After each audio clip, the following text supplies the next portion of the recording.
Bonjour à tous, c'est Pierre-Alexandre pour Technoïd. Aujourd'hui, ma deuxième vidéo de vlog. Cette fois-ci, c'est le premier vraiment pour aller dans le test. Donc, je suis assez fatigué. Donc, c'est normal si j'ai cette tête-là, c'est que là, je suis un peu. Donc, alors, ce vlog, qu'est-ce que c'est? En fait, ça va parler un peu de comment se passe un test. Forcément, vous avez lu le titre. Donc, je vais vraiment partir du tout début. Donc, c'est-à-dire avant qu'on reçoive le prédit, avant qu'on contacte les personnes, jusqu'à la fin, au moment où voilà, le test est sorti, etc. Donc, tout d'abord, qu'est-ce qui se passe dans un test? Forcément, pour demander un produit, il faut déjà se mettre au courant. Donc, pour l'instant, on n'a pas de site de news, donc bon, forcément, je me renseigne du côté de la concurrence, entre guillemets, et donc je regarde ce qui peut m'intéresser. Donc, je vois des nouvelles annonces, ah tiens, celui-là, il est sympa, associer cela, quand est-ce qu'il sort, et puis bon, bah, si vraiment il m'intéresse par rapport à mon planning, etc., enfin, planning, par rapport à ce que je vois, ce que j'ai ou ce que je vais avoir prochainement, je me dis, allez, on le prend, enfin, on essaie de voir pour le prendre. Donc je contacte l'agence de presse. Alors il faut savoir qu'il y a plusieurs façons de les contacter. Il y a plusieurs choses. Je vais vous les présenter. Donc d'abord vous avez les agences de presse. Donc en général, les agences de presse, soit c'est des agences de presse internes à l'entreprise, donc qui fait partie de l'entreprise. Par exemple, Acer a à son truc en interne. Mais aussi vous avez les agences de presse donc en prestation, donc c'est-à-dire extérieures, Acer a aussi ça, c'est assez étrange. Vous avez Samsung qui utilise ça avec deux agences de presse. Vous avez Even et une autre pour les blogueurs. Forcément, moi, je connais que pour les gros, mais c'est pour les blogueurs que j'ai. Vous avez Honor aussi. Vous avez Huawei aussi qui a ce truc. L'agence de presse, en fait, c'est voilà, de la prestation. Vous avez Asus qui a sa propre agence, enfin en interne, etc. Vous avez aussi les magasins. Donc les magasins en France, je ne sais pas trop comment ça se passe. Mais par exemple, vous avez tout ce qui est magasin chinois, donc Gearbest, Baigu, etc. Donc soit ils vous font des réductions, soit ils vous les envoient. Alors notamment ceux qui font vraiment un peu de tout. En général, ce qui se passe, c'est qu'ils vous donnent comment dire, un budget par rapport à ce que vous faites en vidéo. Donc 50 000 vues ou 5 000 abonnés, je ne sais pas trop. Et ils vous donnent un budget. Donc ce qui fait que vous pouvez choisir. Alors soit ils voulaient un pot, soit vous choisissez un truc et c'est par rapport à eux ce qu'ils mettent en budget. Donc par exemple Gearbest, en général c'est à peu près 60 euros. Là je me suis fait une folie. Ils m'ont passé un Vernetor qui est vraiment par contre c'est deux fois le budget que je devrais avoir normalement. Donc je ne sais pas si c'est parce que je suis un client régulier, j'ai envie de dire, ou non. Donc voilà, il y a des choses comme ça. Et donc ce qui se passe, vous les contactez, vous vous dites tiens j'aimerais bien tester ce produit, est-ce que c'est possible? Donc vous avez plusieurs choses possibles. Soit vous avez un vent mais un vent Mistral, hein, c'est-à-dire que le vent est hallucinant, vous le voyez de très loin pendant plusieurs mois, soit ils mettent un peu de temps à répondre, donc ça peut être... les plus rapides, c'est Honor jusqu'à maintenant, Honor 48 heures, premier test que j'ai fait réellement sur la chaîne, réellement dans le sens où je voulais me mettre sur les smartphones CTE, donc il y a ça, il y a 48 heures, vous avez... vous avez donc, ça peut être 48 heures, une semaine, 2 semaines, 3 semaines. Et voilà. Et donc, vous pouvez avoir tout type de choses, donc c'est-à-dire les agences de presse, les magasins, donc style par exemple boulanger, etc. Par exemple, Top Orphan, lui, est avec matériel.net. Vous avez les petits vendeurs tels que Pelchin, c'est-à-dire que il en vit pas en soi. Donc forcément, c'est un peu particulier. Donc, ce qui fait que il me propose des produits, on est assez proche, donc ce qui fait que ça permet d'avoir des relations assez sympas. Et donc, en fait, ce qui se passe, c'est qu'en général, si voilà, il a un nouveau produit, ça m'intéresse, il me le propose, eh bien, en fait, ce qui se passe, c'est que ça va de testeur en testeur. C'est-à-dire que la plupart des agences de presse, quand les tests, enfin, les produits reviennent, c'est direct chez eux, et ensuite, ça repart sur un autre testeur. Comme forcément, il n'a pas forcément beaucoup de cash, ni il a un seul produit qu'il dédie au test, qui est en général le sien, c'est-à-dire que par exemple, l'Oppo F1 Plus qui vient d'arriver vient de chez Android MT. Vous avez l'Oppo F1 qui lui venait de Frandroid et ce genre de choses. Donc vous avez ce genre de petites choses qui peuvent influer, on va dire, sur la date d'arrivée ou sur la facilité d'avoir un produit. Après, forcément, qu'est-ce qui influe sur le fait que on va vous répondre par la négative ou la positive? C'est surtout par rapport à ce que vous faites vraiment en termes de trafic. C'est très très important les chiffres. C'est un peu dommage, mais c'est comme ça. C'est très important parce que le souci, c'est que en termes de comment dire, de prêt, ils sont vraiment non limités. Ils vendent des millions d'exemplaires, mais je ne comprendrai jamais pourquoi, par exemple, le Nexus 6P, Huawei, donc Huawei, c'est eux qui ont fait le Nexus 6P, ils ont eu 2 exemplaires. 2 exemplaires pour un enfin pour un Nexus. C'est ridicule. Ce qui fait que forcément, la liste d'attente, si vous n'êtes pas dans les premiers, bah, elle est longue. Puis quand la liste d'attente, elle est comme ça, et que vous êtes euh, tout en bas, eh bien, le souci, c'est que forcément, bah, vous attendez quelques mois. Donc là, le 6P, j'aimerais bien l'avoir, mais il y a bientôt la relève qui va arriver. Donc je ne sais pas si ça va valoir vraiment le coup ou non, j'en sais rien. Surtout que j'ai beaucoup d'autres choses à faire. Euh, donc ce qui se passe, c'est que voilà, vous avez la possibilité, après vous allez sur liste d'attente, donc soit parfois ça peut être très rapide, ça peut être directement, soit il faut attendre un petit peu parce que forcément les produits tournent, donc il faut qu'ils passent sur certains testeurs, qu'ils les récupèrent et qu'ils les renvoient. Donc après, voilà, donc ils peuvent les renvoyer d'ailleurs soit par courrier, soit par coursier. Alors coursier c'est bien quand vous êtes une entreprise et que vous en vivez, mais par contre quand vous avez un travail à côté, forcément vous faites livrer chez vous, forcément le coursier vous appelle. Ah, vous n'êtes pas dispo. Ah d'accord, bon bah c'est pas grave, je repars. C'est un peu con, donc ce qui fait qu'il faut trouver des astuces. Et donc ensuite, une fois que vous recevez le produit, donc la première chose que je fais moi de mon côté, c'est un unboxing. Alors les unboxings, c'est quelque chose d'un peu particulier. J'y reviendrai peut-être dans une future vidéo, j'en sais rien encore. Parce qu'après, ça va être vraiment sur le test en lui-même que je vais préciser chaque partie. Les unboxings, j'ai un petit peu du mal à accrocher parce que c'est vrai qu'en général, les boîtes sont souvent les mêmes. On peut voir un peu le design, mais bon, en soi, voilà, ça reste une boîte. Mais pour moi, ça me permet un petit peu d'annoncer que j'ai un nouveau produit. Donc les gens savent que voilà, je reçois le produit, donc il va y avoir un test qui va arriver bientôt. Donc ça, c'est le côté. C'est ce côté-là un peu qui m'intéresse dans les unboxings, c'est de faire un peu ces annonces-là. Ensuite, ce que j'ajoute un petit peu, ce que vous avez remarqué, c'est que maintenant je fais une petite prise en main très rapide du produit. Si je peux, je vais un petit peu dans l'interface directe.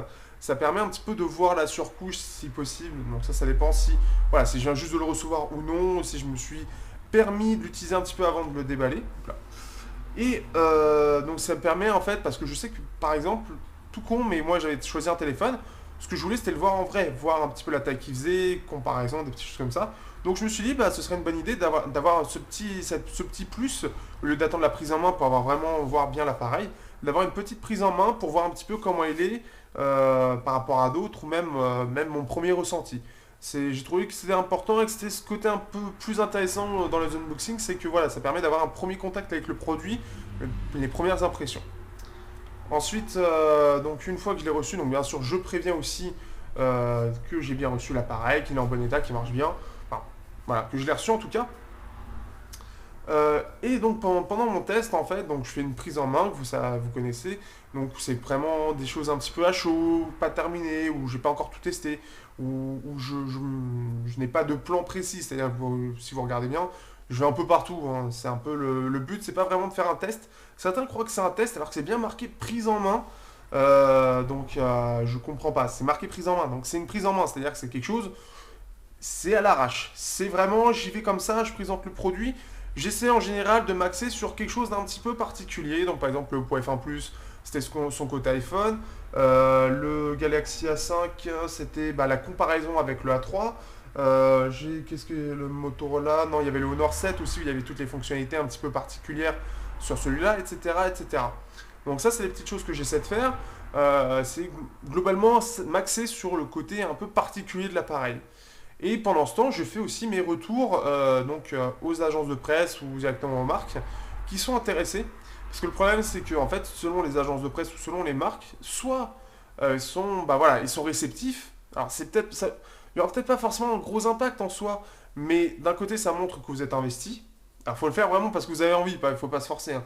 Que vous êtes investi, puis parfois, en fait, face à ces problèmes, on peut les remonter, parfois on peut avoir des réponses. Ah tiens, si tu testes ça, oui, on est au courant, on est sur une mise à jour, et ceci, cela. C'est tout con, mais parfois ça me permet d'avoir quelques informations supplémentaires.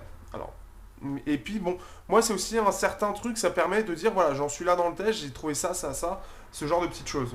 D'ailleurs, Lionel de Oppo Fan France peut en être témoin, à chaque fois je lui fais beaucoup de retours, tout comme Honor, donc Alexis de Honor, donc le community manager, ou quand j'ai un produit en général, je lui fais des retours. Je lui fais même des retours quand j'étais à l'événement de Montpellier, oula, maintenant il y a un an, ça fait un an, ça fait plus d'un an, on avait reçu le Honor 6 Plus, et bien pendant la journée en elle-même, bah, j'ai détecté quelques petits trucs, ceci, cela, que j'ai pu remonter directement à l'équipe. C'est tout con, mais voilà. Et c'est quelque chose que certaines marques, en tout cas les marques qui aiment ce qu'ils font, en tout cas, apprécient. Ça permet d'avoir un échange assez intéressant.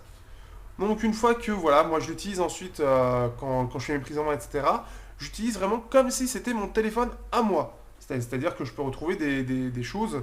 C'est-à-dire que c'est vraiment mon utilisation, vous commencez à la connaître, vous la voyez un petit peu.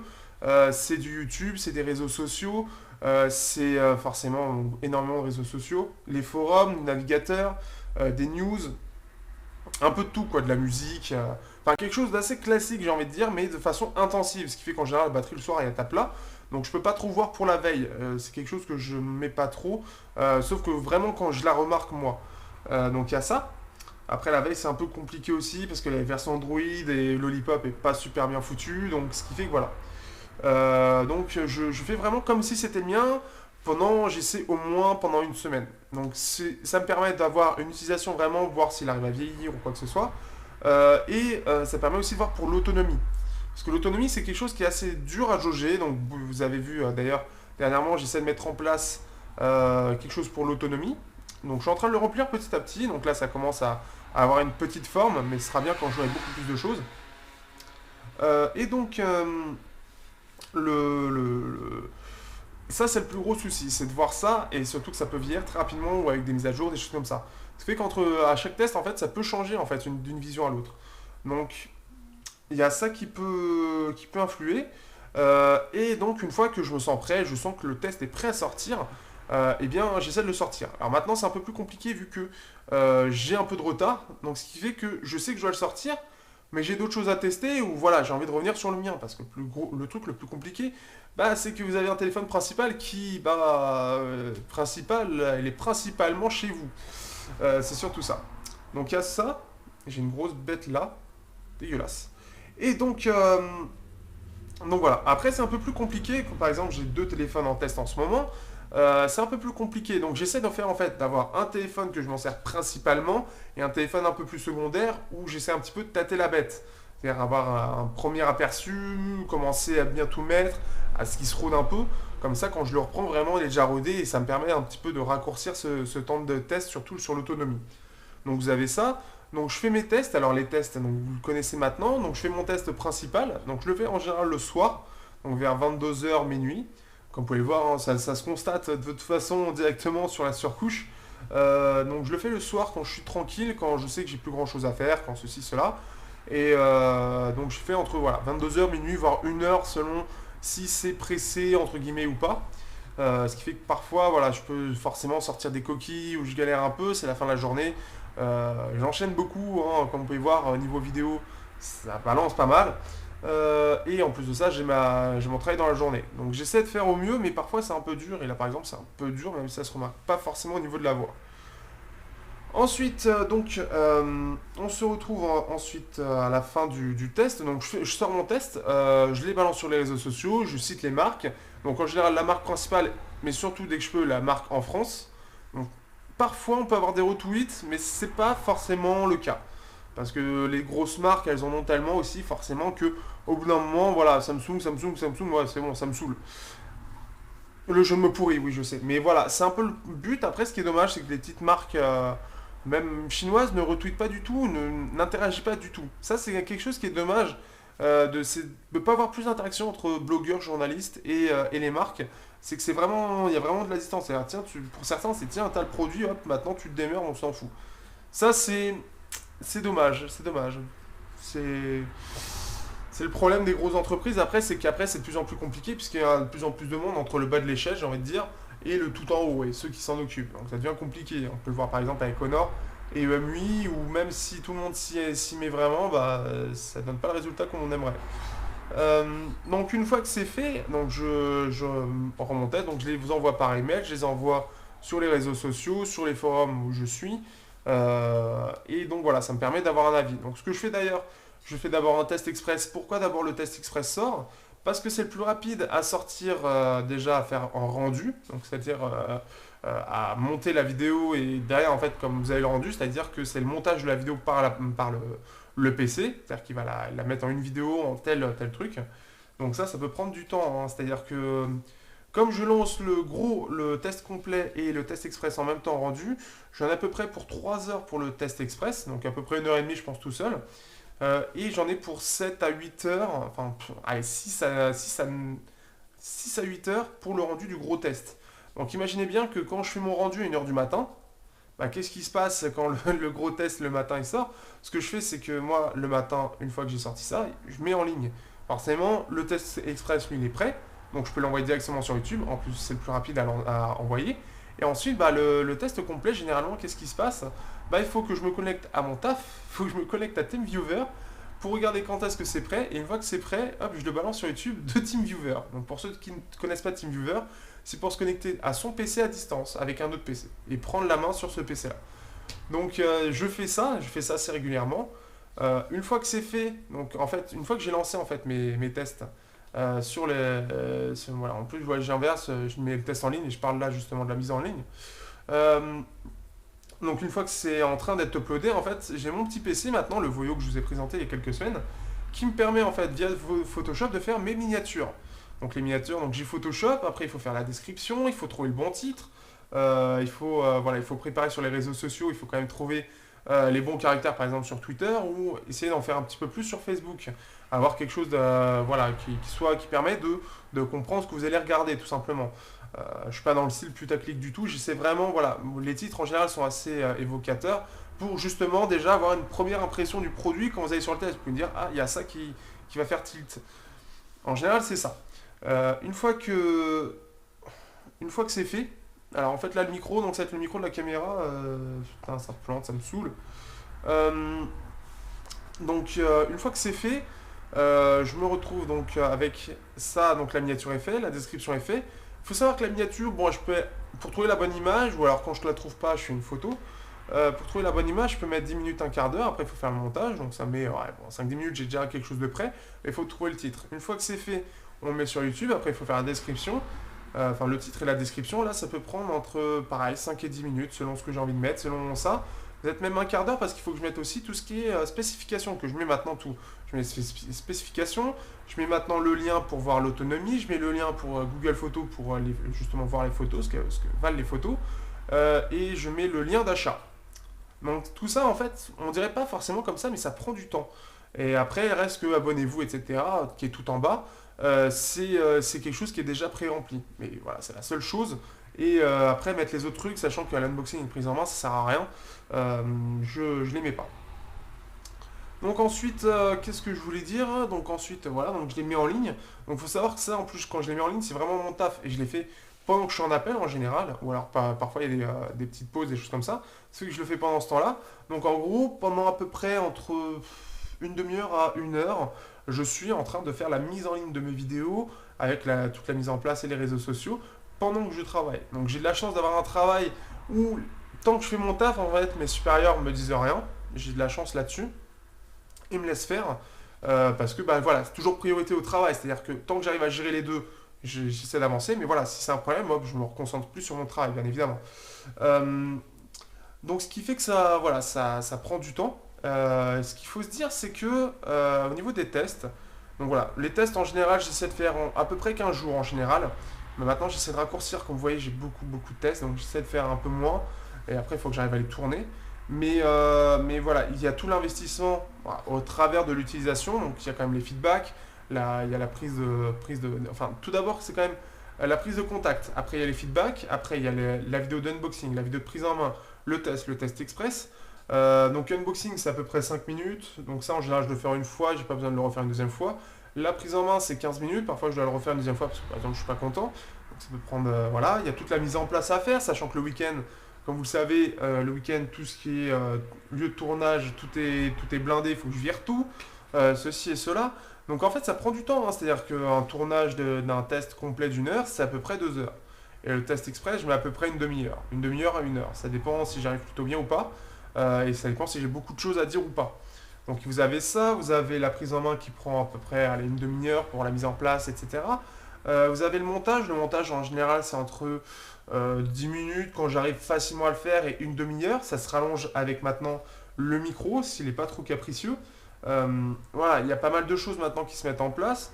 Donc il faut que j'arrive à bien intégrer parce qu'il me rallonge avec sa façon de faire, faire un truc à rallonge derrière, donc il faut que je recoupe derrière, c'est chiant. Donc voilà, donc il faut faire les rendus, donc j'essaie de faire attention, etc. Parfois ça se voit peut-être un petit peu que c'est peut-être un peu plus fait à l'arrache le montage, donc parce que bah, voilà, j'ai beaucoup de choses à faire tout simplement. Donc voilà, ça peut être entre 10 minutes vraiment quand c'est simple, à 1 heure, vraiment quand je galère un peu, quand le logiciel galère. Et ensuite, une fois que c'est fait, donc voilà, donc vous savez, donc c'est à peu près 1 heure pour la mise en ligne de chaque vidéo. Voilà, ça prend du temps, hein, ça prend beaucoup, beaucoup de temps. Donc ce qui fait que voilà, ça fait quelque chose de très dense au final et quelque chose que vous voyez pas forcément quand vous voyez un test. Pour certains, vous dites bah il a peut-être pas fait grand-chose ou ceci ou cela. Mais en fait derrière, en fait, c'est vraiment un vrai investissement que de faire tout ça. Après, j'ai détaillé vraiment dans chaque partie, mes prochains vlogs, ça va être plus sur le côté, bah voilà, je vais partir un vlog sur le design, qu'est-ce qui m'intéresse sur le design et ceci et cela. Je vais prendre quelques exemples, peut-être plus en parlant vraiment d'un téléphone, d'un exemple réel. Après, il y aura la surcouche, qu'est-ce qui m'intéresse dans la surcouche, qu'est-ce qui m'intéresse pas. Vous avez ensuite voilà, chaque partie, donc les écrans, qu'est-ce qui m'intéresse sur l'écran, qu'est-ce qui me choque, parce que forcément, j'ai pas d'outil du tout pour mesurer. Le son, qu'est-ce que j'ai, comment je fais, etc., etc., etc. Donc là, ça va être une longue série, hein, puisqu'il y a quand même, voilà, ça va être sur le test complet, non pas le test express, mais le test complet que je vais faire vraiment à chaque vlog, pour voilà, expliquer vraiment ma vision des choses, ma façon que j'ai de tester chaque partie, comment j'interprète tout ça. Parce que néanmoins, c'est quand même un gros travail d'analyse et d'arriver à synthétiser tout ça en quelques minutes. Parce que pour certains appareils, parfois, en fait, au tout départ, quand on n'est pas vraiment habitué, on peut prendre vraiment beaucoup, beaucoup de minutes, hein. Vraiment, parfois, ça peut prendre beaucoup de temps, notamment la surcouche. Donc ça va être quelque chose qui peut être intéressant à développer et peut-être à mieux comprendre pour certains, pour voir comment, bah, moi, en tout cas, je balance ça. Donc voilà, en tout cas, pour cette petite vidéo, comme vous pouvez voir, vraiment, je suis HS, parce qu'il faut se dire, hein, parce que vous avez ça, il faut arriver... parce que je stresse un petit peu de toutes les vidéos que j'ai à faire, de ce que je vais recevoir, des événements. Parce qu'en gros, qu'est-ce qui se passe? C'est que vous prévoyez ça cette semaine, puis en fait vous avez un événement là, puis vous avez un truc, vous avez envie de regarder un truc, vous n'avez pas envie de faire voilà, des choses comme ça. Et au final, bah, vous n'avez plus grand chose dans la semaine. Et ce qui fait que ça devient difficile à gérer et à rattraper. Donc c'est quelque chose que j'essaie de faire, j'ai pas mal rattrapé, j'ai fait un moment, j'étais à 6 ou 5 vidéos, je suis toujours sur à peu près 4-5 vidéos par semaine. C'est quelque chose qui me convient, mais c'est vrai que c'est fatigant, surtout quand bah, on se fait des soirées où on rentre à 1 heure, 2 heures, 3 heures, et après demain t'as le boulot qui arrive et là t'es là. Oh. Mais c'est quelque chose d'assez sympa. Ce qui est bien derrière, c'est qu'en plus de ça, vous pouvez montrer ça à vos proches, hein. C'est-à-dire ma copine, mes parents, au travail, mes amis. Euh, Casse-toi la bestiole! Donc en fait, voilà, les amis, etc., vous pouvez montrer des produits que personne n'a. C'est-à-dire qu'un Oppo F1+, bah, c'est-à-dire que c'est unique en son genre. Bon, c'est uniquement sur de l'iPhone, mais c'est unique en son genre. Mais voilà, des choses comme le VK World, des choses comme le Moto X, des choses comme des batteries externes de 20 000 mAh, le Vernetor aussi. Bah, voilà, c'est des choses très particulières qui, bah voilà, ça permet de voilà, montrer, ah tiens, c'est sympa et ceci et cela. Et quand vous avez des potes testeurs, donc Mathieu, Jayzen, Teddy, Mohamed, etc., pour ceux qui nous suivent sur Twitter, bah voilà, voilà, on se partage tout ça et voilà, ça permet de découvrir un produit, ah tiens, c'est pas mal et ceci et cela. Donc c'est plutôt cool à faire, il y a quand même pas mal de choses positives derrière, mais c'est vrai que par contre c'est un réel investissement, c'est extrêmement chronophage. Je pense que je prends des heures dans la semaine, je dois faire 5, 10, 15 heures parfois, entre 5 et 15 heures je pense, à faire tout ça, ce qui fait que c'est un réel gros taf. C'est franchement dur parfois. Là, je vous avoue que là, j'ai hâte d'être en vacances. J'ai une semaine de vacances en août. Et j'ai hâte d'être en vacances parce que je vous avoue que je commence à avoir du mal à suivre. Et c'est pas facile tous les jours, hein. Je peux dire, quand vous faites un test, vous êtes dans cet état-là, c'est dur, c'est très dur. Donc sur ce, je vous dis à la semaine prochaine pour un vlog et bien sûr d'autres tests entre temps. N'hésitez pas à regarder le vlog 0 qui parlait de la problématique des testeurs, qui parle de justement quel est le problème sur les tests, qu'est-ce qui se passe. Pourquoi parfois le produit que vous achetez 6 mois plus tard ne reflète pas forcément ce qu'a dit le testeur. Donc voilà, sur ce, à bientôt. N'hésitez pas à nous rejoindre sur les réseaux sociaux que vous avez de toute façon dans la description. N'hésitez pas à dire vos retours par rapport à tout ça. par rapport à peut-être ce que vous attendiez, ce que vous attendez pas, peut-être des questions que vous avez que j'ai pas abordées, n'hésitez pas. Et sur ce, je vous dis à bientôt.